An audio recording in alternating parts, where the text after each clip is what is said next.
Selamat datang di pertemuan kita yang ke-6. Hari ini kita akan belajar mengenai Jasper Report. Itu adalah library untuk ekspor PDF atau membuat PDF gitu ya. Kalau kalian tahu mungkin di PHP ada yang namanya FPDF. Jadi itu fungsinya untuk kita membuat laporan dalam bentuk PDF, dan nantinya itu bisa kita simpan juga di drive kita dalam bentuk .pdf gitu ya. Nah, sebelumnya teman-teman kan kemarin ada beberapa yang tidak bisa mungkin ya karena perbedaan versi. Kalau di sini saya menggunakan versi yang lama yaitu NetBeans IDE 8.2. Jadi pastikan ya teman-teman menggunakan versi yang sama dengan saya biar kedepannya kalau ada kesulitan bisa lebih gampang disamakan gitu ya dengan yang sudah saya praktekkan gitu. Untuk linknya itu sudah ada di course announcement di paling atas di web iflab. Nah, teman-teman bisa download aja dan install. Kalau yang sudah punya versi yang terbaru, mungkin bisa di-downgrade dulu, karena nantinya selain kita akan menggunakan ACT sebelumnya, jadi pertemuan hari ini tuh kita melanjutkan dari ACT sebelumnya, kemudian akan dipakai di pertemuan ke-7, dan juga akan digunakan untuk ujian nanti. Jadi khawatirnya banyak kendala gitu, jadi lebih enak disamakan aja untuk versinya. Kemudian, untuk library Jasper Report-nya, teman-teman bisa ikutin tutorial dari link YouTube yang sudah saya kasih ya di web iflab. Jadi ada 2 video tutorial di situ. Pastiin teman-teman sudah punya library Jasper Report-nya dulu. Setelah itu lanjut ke praktikum tutorial hari ini. Oke, sebelumnya mungkin saya akan review dulu untuk pertemuan sebelum-sebelumnya, 2 pertemuan kemarin itu, biar lebih jelas mungkin, dan juga saya mengantisipasi siapa tahu ada error-error. Jadi saya ulang dari pertemuan pembuatan database-nya dulu ya.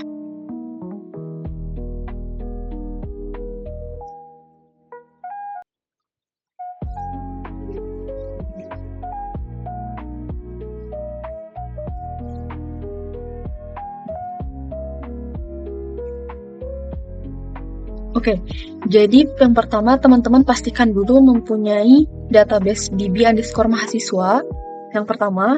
Kemudian teman-teman harus mengkoneksikan database JDBC. Caranya itu bisa diklik kanan ya. Harusnya kemarin teman-teman sudah mengikuti caranya, tapi saya praktekkan lagi sekali lagi. Di bagian new, kemudian ada other di Hibernate. Nah, bagi yang teman-teman nggak punya Hibernate-nya bisa pakai plugin, jadi nanti cari aja tutorial lain untuk pemasangan Hibernate di NetBeans kalau memang teman-teman nggak pakai versi yang saya gunakan. Tuh. Nah, nanti di bagian Hibernate Configuration di sini di Next, kemudian Next, di bagian Database Connection pilih New Database Connection, drivernya cari yang MySQL. Kemudian next. Nah, di bagian sini teman-teman itu kemarin harusnya pakai DB_mahasiswa gitu. Teman-teman kalau misalkan memang ada error, takut ada error, teman-teman copy aja bagian sini, JDBC URL-nya, di copy aja. Kemudian di next dan di finish ya. Ini karena saya sudah ada, saya mau kasih tahu yang bagian ini. Nah, ketika tadi di finish, harusnya itu otomatis ada Hibernate Connection Driver Class, URL, dan username. Tapi kalau misalkan nggak ada 3 ini, teman-teman bisa klik Add. Di bagian sini nanti ada pilihan untuk Driver Class. Pilih form.mysql JDBC Driver. Kemudian nanti tambahkan lagi untuk Hibernate URL dengan tadi value-nya yang sudah kita copy. Kalau memang bagian JDBC-nya tidak ada. Kemudian bagian connection username-nya juga sama, kita isi dengan root. Tapi kalau misalkan secara default memang sudah ada, biarkan. Tapi kalau tidak ada, isinya seperti itu ya. Nah, itu untuk mengakali apabila JDBC properties-nya tidak ada ya, teman-teman. Kemudian teman-teman ke bagian model, di sini ada mahasiswa.java. Nah, di bagian sini, pastikan teman-teman bisa Ctrl F aja, terus cari yang namanya npm. Nah, sebelumnya yang saya kasih codingannya itu masih dalam berupa NIM. Jadi wajar kalau masih banyak yang error mungkin ya. Jadi kalau misalkan masih ada NIM-nya, di Ctrl F aja, dicari, Kalau misalkan masih NIM, kita ganti jadi npm. Itu untuk solve errornya ya. Kemudian teman-teman bisa cari ke bagian utils, new hibernate util.java.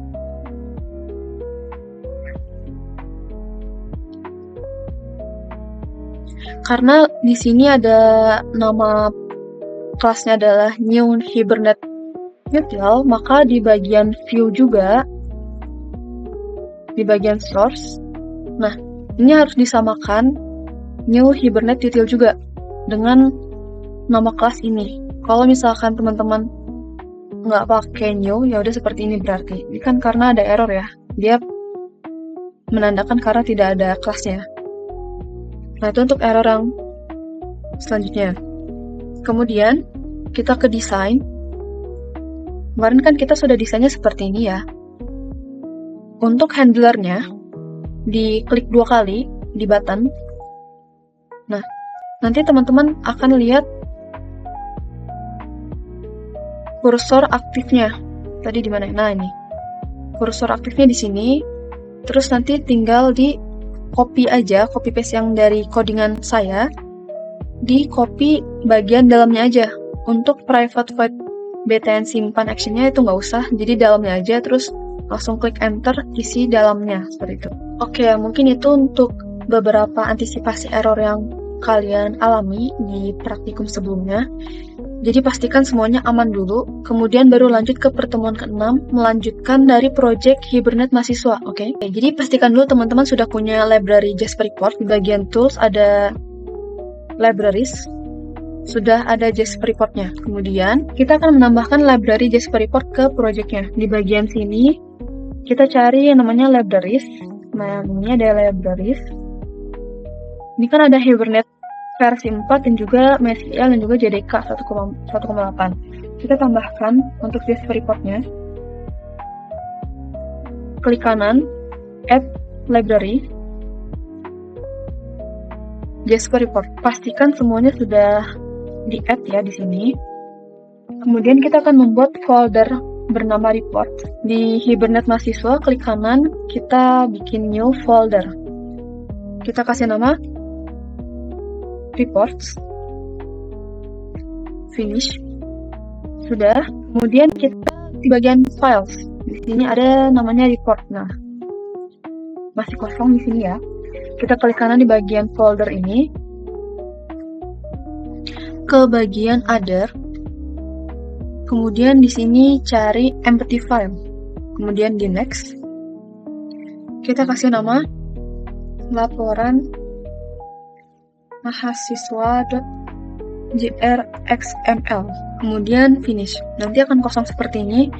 Teman-teman bisa pakai cheat sheet yang dari saya, bisa langsung di copy aja dari sini sampai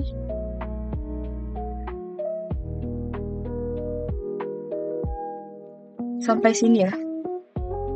Karena kalau ngoding bakalan lama. Jadi di sini langsung di paste aja, kemudian di save. Kemudian selanjutnya teman-teman membuat yang namanya package bernama report. Kita ke bagian project, kemudian source package. Klik kanan, ada yang namanya Java package. Kemudian finish, di package report, kemudian bikin class bernama report generator. Java class.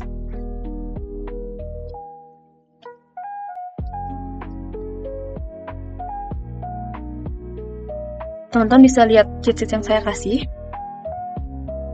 Di bagian report generator.java. Dari mulai package report sampai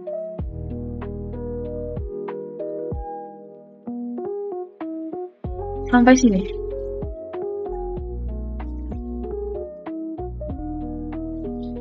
Package reportnya langsung diblok aja, kemudian paste di sini. Kemudian di save. Kita cek dulu bagian atas, pastikan di sini new Hibernate util ya. Sudah sesuai dengan yang ini. Oke, selanjutnya kita akan menambahkan button laporan di form kita di bagian view.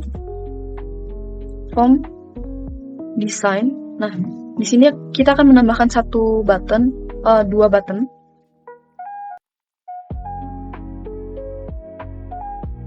Klik kanan, properties, kemudian kita ganti namanya menjadi cetak laporan.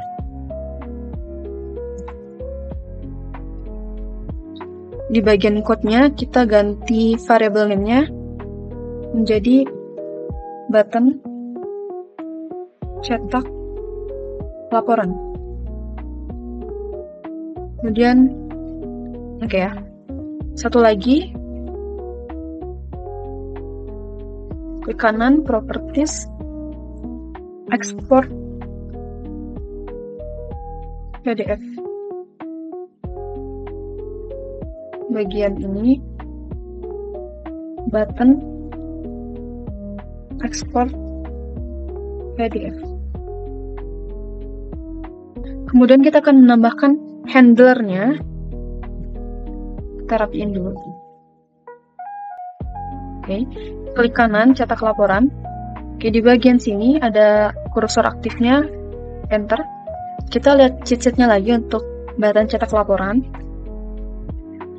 Yang ini kita ambil dalamnya aja, dari try sampai sini. Jangan ke bawah ya, untuk yang kurawal akhir ini. Oke, langsung paste aja. Kita save dulu. Kembali ke desain, klik 2 kali export PDF. Di bagian sini.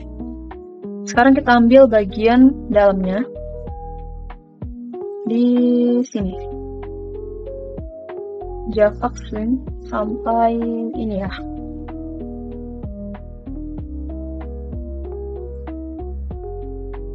Kita paste. Kita Ctrl S lagi. Jangan lupa untuk sampipinya harus tetap aktif ya. Seperti ini ya, udah running. Sekarang kita coba run ini deh. Klik kanan di bagian Hibernate, kemudian bagian properties ada run.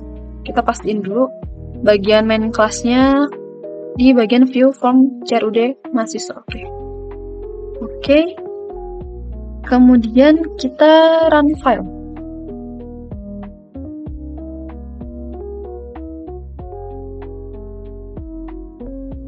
Oke.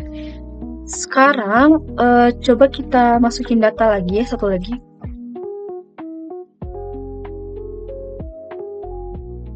Misal Syafira Informatika.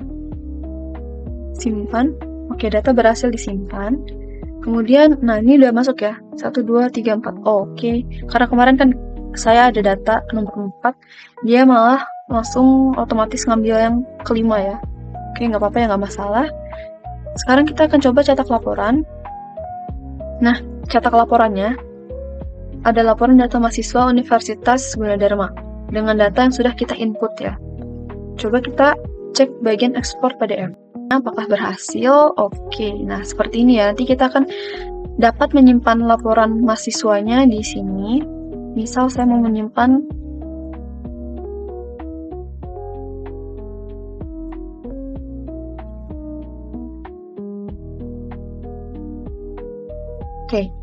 laporan mahasiswa.pdf.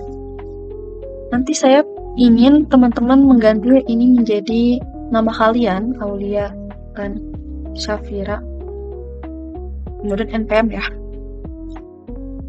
Nanti ini dijadikan sebagai bukti pengerjaan ACT kalian, kemudian di save.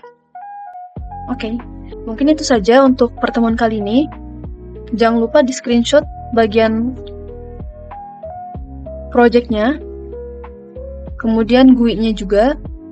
Oke, mungkin itu saja untuk pertemuan kali ini. Teman-teman bisa ikuti aja ya tutorialnya. Terima kasih untuk yang sudah menyimak. Jika ada yang ditanyakan, silakan ditanyakan di Google Meet nanti. Terima kasih.